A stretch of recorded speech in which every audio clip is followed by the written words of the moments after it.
6월 20일 오전 9시 24분입니다. 정리 31.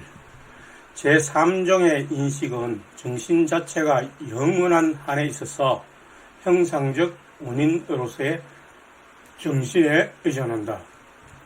형상적 원인이라는 표현이 나오고 또 영원한 한에 있어서라는 수식어가 있기 때문에 이 문장에 뼈대만 추리면 제3종의 인식은 정신에 의존한다, 이렇게 되겠습니다. 그러니까 영원한 한에 있어서 형상적인 원인으로서의 이런 수식어를 빼버리면 그렇게 되겠죠. 즉 제3종의 인식은 정신에 달려있다라는 말이며, 정신은 원인이고 그 결과 제3종 인식이 이루어진다는 그런 뜻이 됩니다. 원인은 형상적 원인, 제3종이라는 양식의 인식이 정신이 영원하다는 관점, 즉 신의 속성으로 사물을 고찰하는 관점에서 제3종 인식이 우리의 정신에서 생긴다는 뜻입니다. 그러니까 직관지를 정리해보면 무언가에 매우 숙달되어서 순간적으로 파악하거나 행동하는 경우가 이에 해당이 됩니다. 지식, 기능, 스포츠 등이 해당이 되겠습니다. 이것은 신의 경지에 달했다는 그런 의미로서 직관지라는 표현을 사용하고 있습니다. 따라서 직관지, 곧 제3종 인식이란 신의 속성의 관점으로 사물을 파악하는 능력을 의미합니다.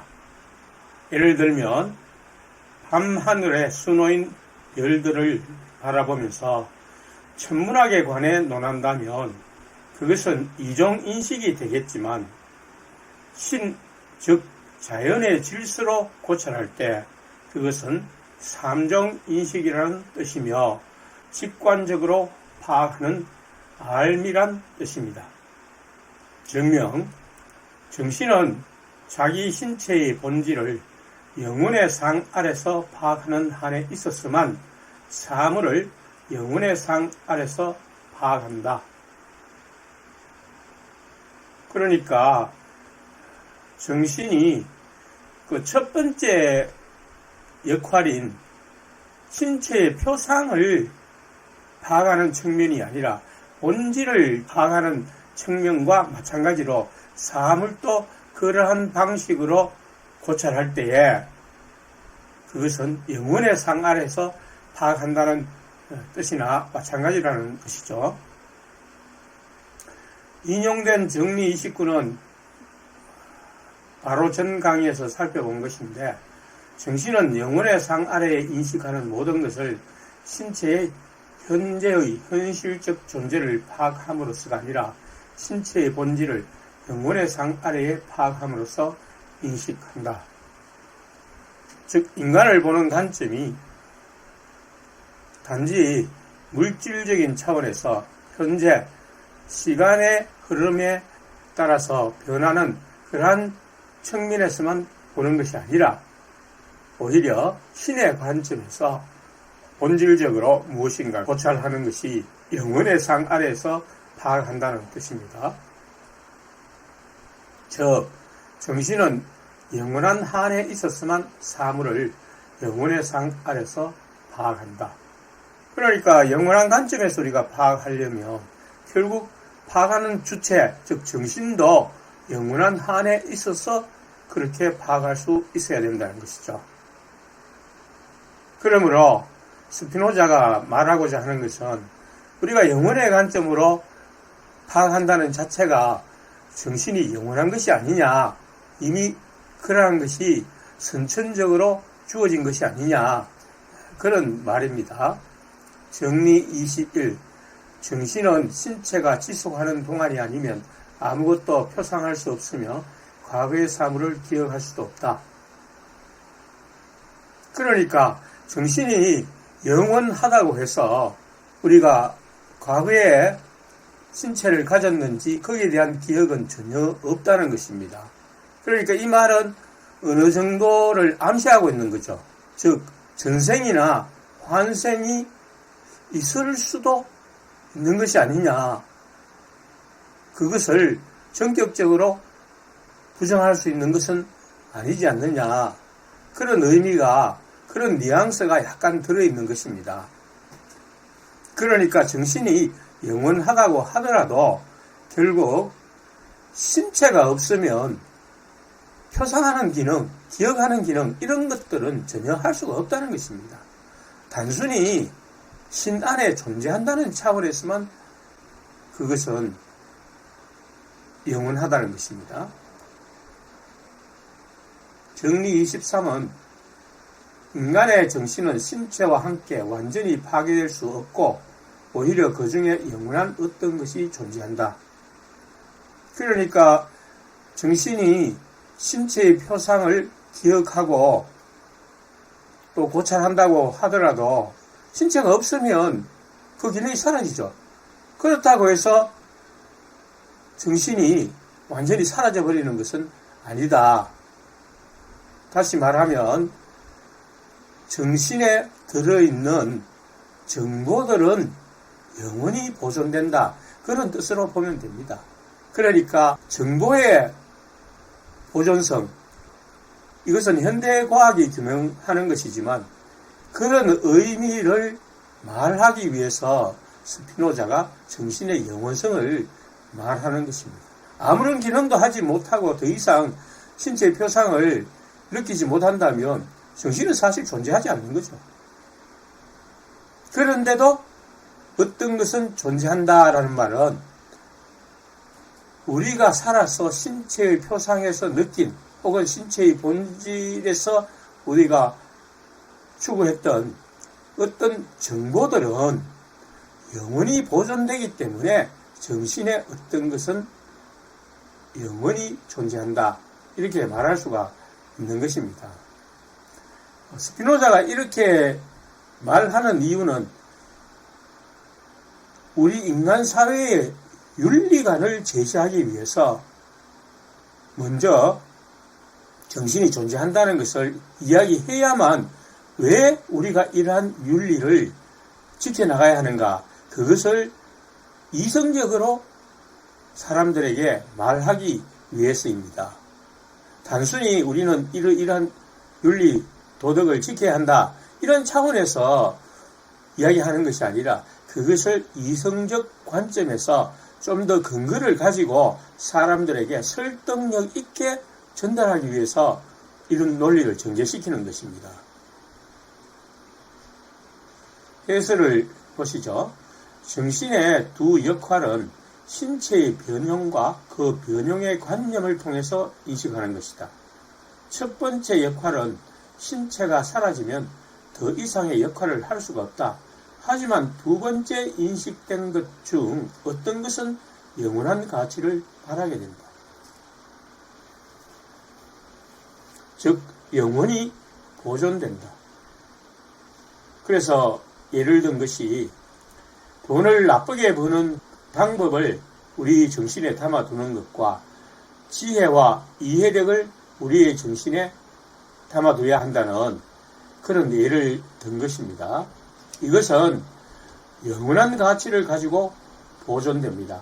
즉 돈을 버는 어떤 수단도 우리의 정신에 남아있고 또 지혜와 이해력도 우리의 정신에 다같이 남아있는 것은 사실이지만 영원한 가치를 가지고 보존되는 것은 지혜와 이해력이라는 것입니다.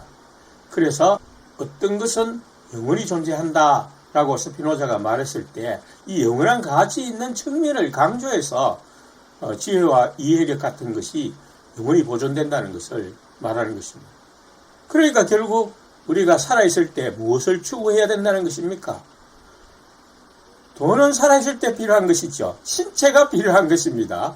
그런데 정신이 영원히 보존될 수 있는, 영원히 가치를 보존할 수 있는 것은 지혜와 이해력이기 때문에 결국 우리는 살아있을 때 지혜와 이해력을 추구해야 한다는 뜻이 됩니다. 그래서 이것이 바로 스피노자가 말하는 윤리관인 것입니다. 정신이 영원히 존재하기 때문에 우리가 무엇을 추구해야 하느냐. 그것이 사라지고 없다면 우리가 아무것도 추구할 필요가 없고 그저 충동적 감정에 따라서 생활하면 되겠죠. 그러다 죽으면 그것뿐이니까. 이게 바로 스피노자가 말하고자 하는 윤리관입니다.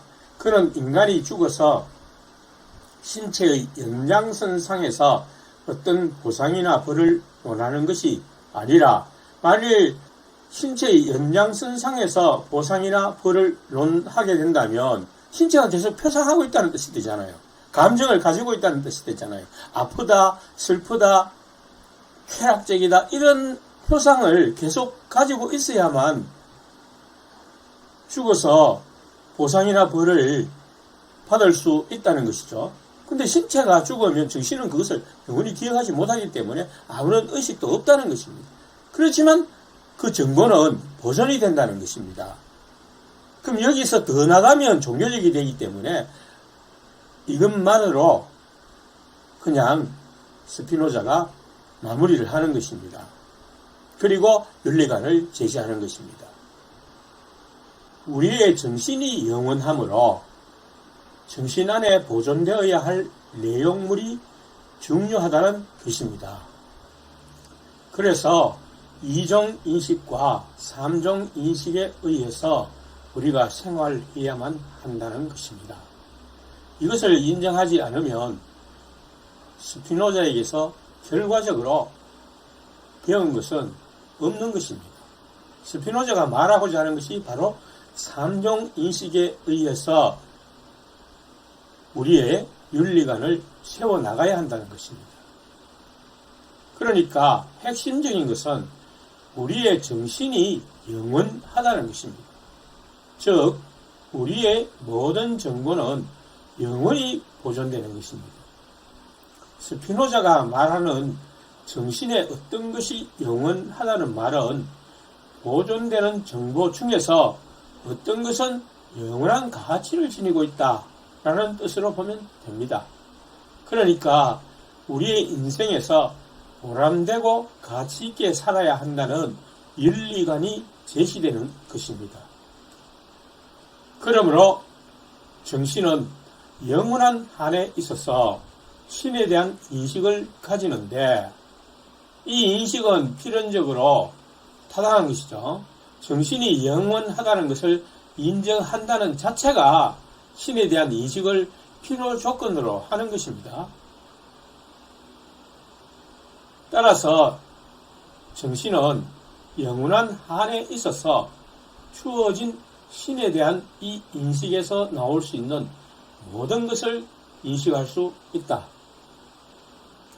그러니까 정신이 영원하다는 관점에서, 즉 영원하다는 관점은 바로 신의 관점으로 우리가 정신이 작용된다는 뜻이 아닙니까? 그러한 한에 있어서 그 신의 인식을 가질 수가 있다는 것입니다. 즉 정신은 제3종의 인식을 써서 사물을 인식할 수 있다. 신의 직관력이죠.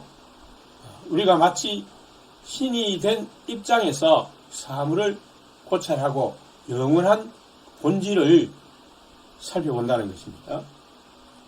그러므로 정신은 영원한 한에 있어서 이러한 인식, 즉 삼종인식이죠.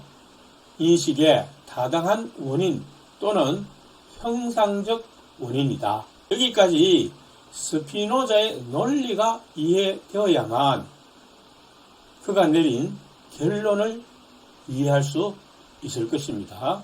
이러한 두 번째 정신의 역할로 인해 정신에 담긴 것들이 영원히 보존되는데 그것은 곧 신과 관련된 것들이다. 왜냐하면 영원성이 신의 속성이기 때문이죠. 가령 우리가 참된 지혜로서 사물을 통찰할 수 있다는 것은 그 지혜가 신에 속한 것이어서 그러한 지혜로 통찰하는 것은 곧 신의 인식이며 제3종 인식인 것입니다. 여기서 형상적 원인이란 아리스토텔레스의 사인 중 하나인데 모양이나 배열을 결정하는 원인을 가리킵니다. 인간의 정신이 영원하다는 관점, 곧 신의 속성의 관점에서 사물을 인식하는 것이 삼종인식을 가능하게 하는 원인이 되는데, 삼종이라는 형태를 취하기 때문에 형상적 원인이라는 말로 표현한 것입니다. 또는 이라는 표현은 A이거나 B의 선택이 아니라 A 곧 B라는 뜻이며, 일부를 설명할 때에 철학자들이 철학서에서 이런 표현을 많이 사용한다고 말씀을 드렸습니다. 제3부 정의 1이 인용되어 있는데, 어떤 원인의 결과가 그 원인에 의하여 뚜렷하고 명확하게 지각될 수 있을 때 나는 그 원인을 타당한 원인이라고 부른다. 그러나 어떤 원인의 결과가 그 원인만 가지고서는 이해될 수 없을 때 나는 그 원인을 타당하지 않은 원인 또는 부분적인 원인이라고 일컫는다. 그러니까 어떤 결과, 어떤 상황, 어떤 사물에 대해서 우리가 따지고 들 때에 이것이 어떻게 해서 이렇게 나왔다라는 그 설명을 함에 있어서 그것이 타당하고 정확하다면 그건 타당한 원인이죠. 그러나 뭔가 이해가 잘 안 되고 이게 과연 그런 식으로 나올 수 있을까 이렇게 생각이 든다면 그것은 타당하지 않은 원인이기 때문에 그렇다는 거죠. 혹은 뭐 단편적으로 부분적으로만 마치 전체적으로는 좀 정확하지 않다 뭐 이런 뜻이 되는 것입니다. 주석, 그러므로 각자가 이러한 종류의 인식에서 더 많은 것을 성취할 수 있음에 따라서 그만큼 더 자기와 신을 의식한다. 우리가 살면서 인생에서 많은 것을 성취하려고 노력해야 한다는 뜻입니다. 단순히 먹고 마시고 배부르고 신체적 감각, 신체의 일부의 그 쾌락을 위해서 자기의 인생을 다 바친다면 결국 우리의 정신이 영원한데 그 영원한 가치를 보존하는 것이 없다는 뜻입니다. 최선을 다해서 우리가 무언가를 이루려고 노력해야 한다는 그런 뜻이죠. 그런 사람이 자기와 신을 더 의식한다는 것입니다. 즉 그는 그만큼 더 완전하고 행복하다. 자기의 존재감을 신의 존재와 관련하여 생각하고 신에 근접하고 있다는 성취감의 기쁨을 느낀다. 이것은 다음에서 더욱더 명백해질 것이다. 그러나 여기서 주의해야 할 다음과 같은 것이 있다. 정신이 사물을 영혼의 상 안에서 파악하는 한에 있어서 그것이 영원하다는 것을 우리가 이미 확실히 알고 있기는 하지만 그럼에도 불구하고 우리가 증명하고자 하는 것을 더 쉽게 설명하고 더 잘 이해하기 위해서 우리는 지금까지 배운 것처럼 정신이 마치 지금 사물을 영혼의 상 안에서 인식하기 시작한 것처럼 그것을 고찰할 것이다. 이것을 우리는 명백한 전제에서만 우리의 결론을 끌어내도록 주의하기만 하면 오류의 위험 없이 해낼 수 있다. 정신의 첫 번째 역할이 시간의 지속으로 신체의 표상을 파악하는 것이고 두 번째 역할은 시간과 관계없이 신의 본성적 측면에서 사물의 본질을 파악하는 것인데 두 번째 역할을 쉽게 설명하기 위해서 마치 시간의 지속에서 파악한 첫 번째 역할로 사물의 본질을 인식한 것처럼 살펴보게 될 것이다. 여기서 지금이라는 단어가 바로 이 점을 의미하고 있다는 것입니다. 정리 32.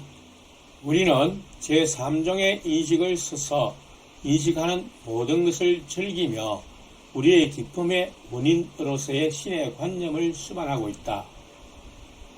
제4부에서는 이성에 의한 인식을 통하여 수동적 감정을 제어하고 선에 이르며 덕을 이룰 수 있다고 하였지만 제5부에서는 이성에 의한 인식을 직관지 곧 신의 인식으로 진전시킴으로써 가장 큰 기쁨을 누릴 수 있다고 스피노자는 말합니다.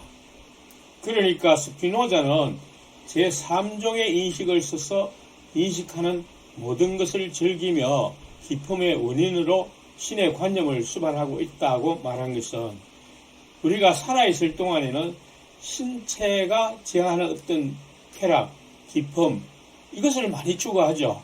그런데 이것은 신체가 끝나면 어떻게 된다는 것입니까?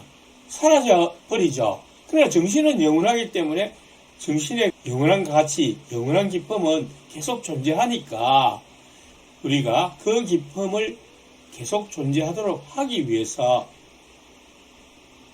무엇을 추구해야 되느냐 이것을 말하고 있는 건데 제4부에서는 이런 정신적인 차원을 설명하지 않고 단순히 이성으로만 이성의 인식 즉 이종 인식으로서만 우리가 선에 이룰 수 있다는 것을 설명했잖아요. 근데 이제 여기서 진전을 더 시켜가지고 3종 인식으로 옮겨오는 것입니다. 그래서 확실하게 우리의 정신의 가치가 영원하다는 것을 말하고 있는 것입니다.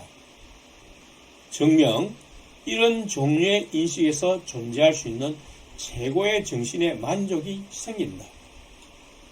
즉 존재할 수 있는 최고의 기쁨이 그리고 이 기쁨은 자기 자신의 관념을 수반하고 있다.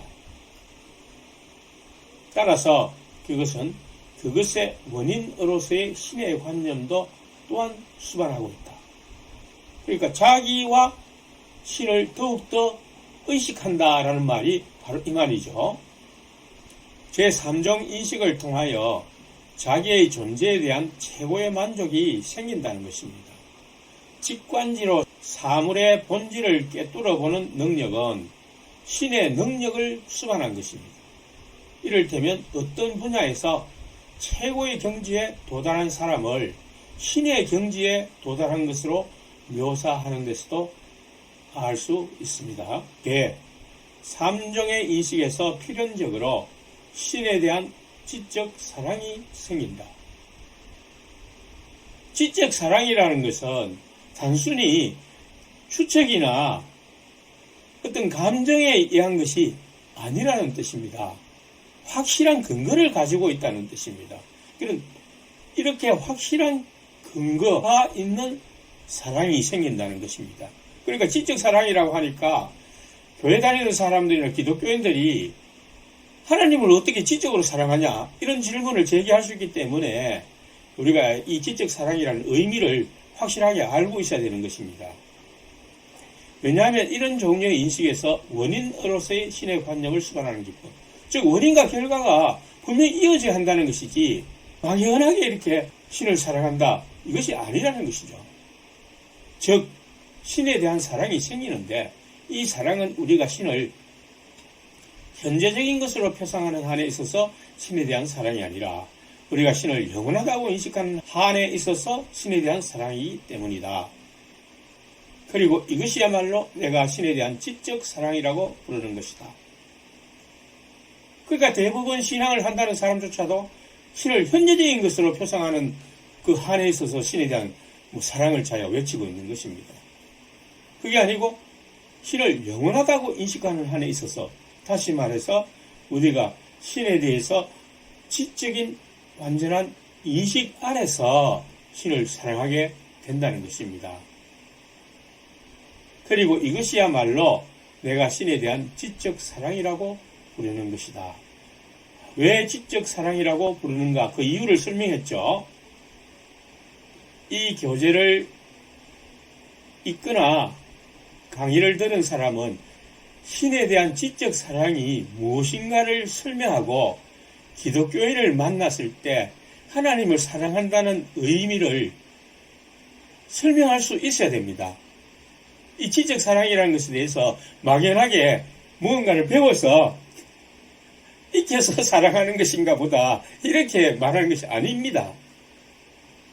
여기에 라틴어로 나오는데 한번 보시죠.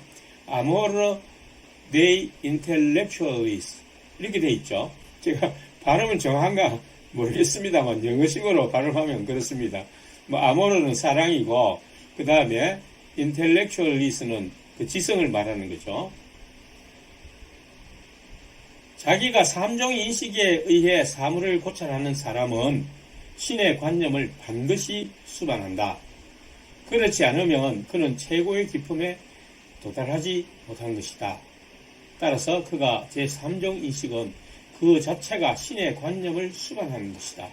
그러니까 제가 이 스피노자의 3종 인식을 배우면서 내가 3종 인식을 갖고 있구나 하는 이런 생각이 좀 듭니다. 다른 사람이 볼 때는 착각 아니냐 이렇게 말할 수도 있겠습니다만, 왜냐하면 저는 항상 사물을 고찰할 때 그런 영원한 관점과 그 신이 이 사물을 발생시켰다는 그 관점에서 우리가 바라보고, 비록 과학적으로 연구하더라도 그런 관점이 반드시 적용되어서 제가 고찰을 합니다. 그래서 스피노자가 말하는 이 3종 인식을 제가 가지고 있는 것 같아요. 그렇지 않다면 그는 최고의 기쁨에 도달하지 못한 것이다. 따라서 그가 제3종 인식은 그 자체가 신의 관념을 수반한 것이다. 이러한 관념의 수반은 시간의 지속으로 느끼는 정신의 역할이 아니라 영혼의 상 아래서 파악한 정신의 역할이라는 뜻이다. 이것은 신체의 표상과는 아무런 관계가 없다. 이러한 인식에서 오는 기쁨이 신에 대한 사랑인 것이다.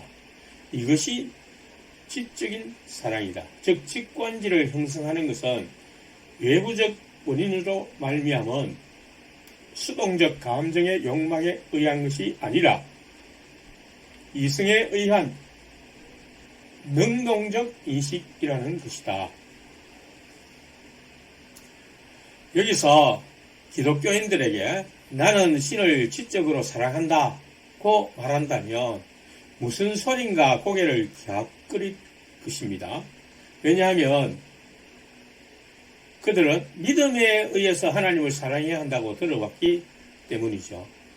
그러나 스피노자에게 있어서 믿음이란 단어가 일종 인식에 해당된다고 보기 때문에, 즉 보통 사람들이 신을 사랑합니다, 신을 믿습니다 이렇게 말하는 것은 어떤 근거를 가지고 얘기하는 것이 아니라 막연하게 그럴 것이다라는 어떤 상상이나 추측에 의해서 그렇게 말하기 때문에 스피노자는 그것을 일종인식으로 보는 것입니다. 그렇기 때문에 스피노자는 보다 타당한 이성의 인식에서 출발하여 사물을 정확히 인식하는 데서 이종인식이 발생하고, 이 이종인식을 진전시킴으로써 제3종 인식에 도달할 수 있다고 보기 때문입니다. 그러므로 스피노자는 단순히 추측이나 상상에 의한 윤리관을 제시하는 것이 아니라 철저히 이성적 근거를 제시하여 윤리관을 성립시키고자 하는 것이다. 정리 33. 제3종의 인식에서 생기는 신에 대한 지적 사랑은 영원하다. 증명. 왜냐하면 제3종의 인식은 영원하기 때문이다. 즉 영원하다는 뜻은 시간과 관계없이 존속된다는 거죠. 다른 말로 표현하면 아무것도 그것을 제거시킬 수 없다는 뜻입니다. 성경에 보면 하나님에 대한 사랑을 어떤 피조물도 어떤 것이라도 우리와 끊을 수 없다, 이런 표현이 나오죠. 로마서 8장 38절과 39절에서 나온다는 것을 다뤄보았습니다. 그래서 그렇게 말할 때는 그 바울이 제3종 인식에 도달했다는 것입니다. 그러므로 그것에서 생기는 사랑도 영원하다. 3종 인식이 영원하기 때문에 그것에서 생기는 사랑도 영원하다. 이것이 원인이 되어서 결과가 되는 사랑도 당연히 그 원인을 포함하는 것입니다. 제1부 공리 3에서는 주어진 결정적인 원인으로부터 필연적 결과가 나온다. 이에 반하여 결정적 원인이 주어지지 않는다면 어떤 결과가 나오는 것이 불가능하다. 어떤 원인에 의한 결과는 그 원인을 포함하기 때문에 원인이 영원한 것이라면 결과도 영원할 것이기 때문이다. 그래서 얼음의 예를 들어서 제가 설명을 드렸습니다. 추위로 인해 물이 얼음이 되었다면 얼음은 원인이 되는 추위를 포함하고 있다는 것입니다. 그 원인이 제거되면 얼음도 사라지게 되겠죠. 다시 물로 돌아가는 것입니다. 주석, 신에 대한 이 사랑은 시작을 갖지 않지만 신이 영원하기 때문에 영원한 사랑도 시작이 있을 수가 없죠. 하지만 그것은 마치 우리가 정리 32의 계에서 가정한 것과 같이 생겼던 것처럼, 즉 지금 생겼던 것처럼 그 말입니다. 사랑의 모든 완전성을 가지고 있다. 즉 지금 생겨서 그것이 점차적으로 완전하게 된 것과 같은 그런 성질을 가지고 있다는 것입니다. 그래서 우리가 신에 대한 지적인 사랑을 가진다는 것도 그런 식으로 가지게 되었다는 것을 말하는 것입니다. 이 사랑 자체는 영원한 것이지만 정리 32의 계에서 사랑이 시작이 있어 마침내 완성에 도달한 것과 같은 완전성을 가지고 있다. 그 점을 설명한 것입니다. 차이점이라면 정신은 그때에 획득했다고 우리가 가정한 그 완전성을 영혼에서부터 소유하고 있으며 또 영원한 원인으로서의 신의 관념을 수반하고 있다는 것뿐이다. 그러니까 사실은 그 사랑의 영원성이 처음부터 영원에서 존재한 것이지 어떤 때 이렇게 발생한 것은 아니라는 것이 차이점이라는 것입니다. 다만 그렇게 우리가 이해를 하면 쉽다는 것이죠. 그리고 만일 기쁨이 보다 큰 완전성으로의 이행에 있다면 지복은 확실히 정신이 완전성 자체를 소유하는 것에 있어야만 한다. 즉 그 차이란 완전한 사랑이 시간에 의존하지 않는다는 사실과 신으로부터 왔다는 사실을 인식하는 것이며 또한 기쁨이 보다 큰 완전성으로의 이행이라면 지복, 즉 최고의 복은 그 완전성에 도달함에 있다는 점입니다. 정리 34로 넘어갑니다. 신체가 지속하는 동안에만 정신은 수동에 속하는 감정들에 종속된다. 다시 말하면 신체의 표상들은 신체가 지속하는 동안에만 존재한다는 거죠. 정신의 첫 번째 역할입니다. 이것은 자명합니다. 왜냐하면 수동적 감정이란 외부적 원인에 의한 신체적 표상이죠. 그런데 신체가 존재하지 않는 상태에서 정신은 수동적 감정을 인식할 수가 없죠. 신체가 없으니까 신체를 거쳐서 외부적 사물의 관념이 표상이 되어야 되는데 신체가 없으니까 그 표상이 되지를 않는 거죠. 정명, 표상은 어떤 관념인데 정신은 그것에 의하여 사물을 현존하는 것으로 고찰한다.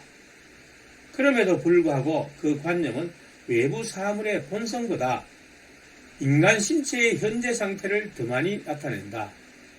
그러므로 감정은 신체의 현재 상태를 나타내는 한에 있어서 표상이다. 따라서 신체가 지속하는 동안에만 정신은 수동에 속하는 감정들에 종속된다. 여기서 내용은 외부 사물의 그 관념을 우리 신체에서 나타내고 있는데 또 우리 신체가 가진 관념이 그것과 합성해서 우리의 정신에 전달하는 것이잖아요. 근데 그 과정에서 우리 신체의 현재 상태가 더 많이 나타난다고 하였죠. 우리의 관점이 더 많이 적용된다는 것입니다. 그런 지금 의미를 설명하고 있는 것입니다. 따라서 표상이라는 것은 심상, 사물의 심상을 떠올리게 하는 거죠. 그 정신의 역할이죠. 그러니까 신체가 지속하는 동안에만 그런 정신의 역할이 가능하다는 것입니다. 다른 의미는 없습니다. 이것으로부터 지적 사랑 이외의 어떠한 사랑도 영원하지 않다는 결론이 내려진다. 그러니까 이러한 제3종 인식에서 비롯되는 지적 사랑 이외에 신체의 어떤 표상들이 영원히 존재할 수가 없다는 것입니다. 그러니까 스피노자는 상당한 부분 연구가 되어 있는데, 그렇다고 해서 스피노자가 사물 전체를 다 파악하는 것은 아니죠. 그러니까 그가 일부를 설명하는 데 있어서 상당히 이성적으로 접근했다, 우리가 이렇게 판단을 하고 배울 것을 배운다, 이런 관점에서 보면 되겠습니다. 그의 모든 말들이 절대주의라거나 비판할 여지가 없다거나 또 모순점이 없다는 것은 아닐 것입니다. 주석, 만일 우리가 사람들의 공통된 의견에 주의한다면 그들은 진실로 자기의 정신의 영원성을 의식하고 있으나 영원성을 지속과 혼동하고 표상 또는 기억의 영원성을 부여하며 그것들이 사후에도 존속한다고 믿는 것을 우리는 알 수 있을 것이다. 그러니까 사람들이 보통 미신이나 혹은 종교를 할지라도 그들이 가지는 그 사후 상태에 대한 그 관념에는 이 표상들이 많다는 것입니다. 신체가 가지는 지소과 신체가 가지는 어떤 표상, 이것들을 염두에 두고 사후 세계에도 계속될 것이라고 생각하기 때문에, 흔히 유황불못에 가서 개고생하면서 뜨거움을 느끼면서 벌을 받아야 되지 않느냐, 그런 생각을 가지고 있다는 것입니다. 그런 생각은 어디에서 비롯된다는 것입니까? 스피노자에 의하면 신체의 표상이 계속된다고 생각하기 때문에, 신체가 계속된다고 생각하기 때문에 그런 생각이 빠진다는 것입니다. 신체가 없는데 어떻게 의식이 됩니까? 의식되지를 안 하죠. 우리가 삼종인식에 도달하여 마침내 이르게 된 신에 대한 지적 사랑 외에는 어떠한 수동적 감정에 의한 사랑도 영원할 수 없다. 그러니까 우리가 살아서 어떤 추구했던 신체적 쾌락이나 고통, 이런 것들은 결코 영원할 수가 없다는 것입니다. 그것은 수동적 감정이기 때문에, 즉 외부 사물에 의한 신체의 표상이기 때문에 신체가 없으면 그것은 결코 존재할 수가 없다는 것입니다. 주석, 만일 우리가 사람들의 공통된 의견에 주의한다면, 즉 많은 사람들이 그런 식으로 생각을 하고 있다는 것이죠. 그들은 진실로 자기의 정신의 영원성을 의식하고 있으나, 즉 신앙인들은 영혼이 죽어서 계속 존재하고 있으나 영원성을 지속과 혼동하고 표상 또는 기억의 영원성을 부여하여 그것들이 사후에도 존속한다고 믿는 것을 우리는 알 수 있습니다. 그러니까 이 시간이 지속되어 가지고 우리가 고통을 받거나 천국에 가서 맛있는 열매를 따먹거나 이런 것을 사람들이 많이 생각하고 있다는 것입니다. 이게 잘못됐다는 것이죠. 우리가 삼종인식에 도달하여 마침내 이르게 된 신에 대한 지적 사랑 외에는 어떠한 수동적 감정에 의한 사랑도 영원할 수 없다. 우리가 삼종인식에 도달하여 마침내 이르게 된 신에 대한 지적 사랑 외에는 어떠한 수동적 감정에 의한 사랑도 영원할 수 없다. 흔히 기독교인을 포함하여 많은 사람들은 정신의 영원성을 인정한다고 하지만 그들이 혼동하는 것은 영원성을 시간의 지속으로 본다는 것이며, 따라서 각종 표상이나 기억이 사후에도 계속될 것으로 믿는다는 점이다. 그런데 성서에서도 우리가 기억이나 표상이 지속된다고 할까요? 전도서 9장 5절에서는 이렇게 기록되어 있습니다. 산 자들은 죽을 줄을 알되 죽은 자들은 아무것도 모르며 그들이 다시는 상을 받지 못하는 것은 그들의 이름이 잊어버린 바 됨이니라. 그러니까 스피노자는 사랑의 영원성이란 시간으로 사랑이 지속된다는 것을 의미하는 것이 아니라 신에 대한 인간의 지적 사랑이 존재하고 있다는 의미로 말하는 것입니다.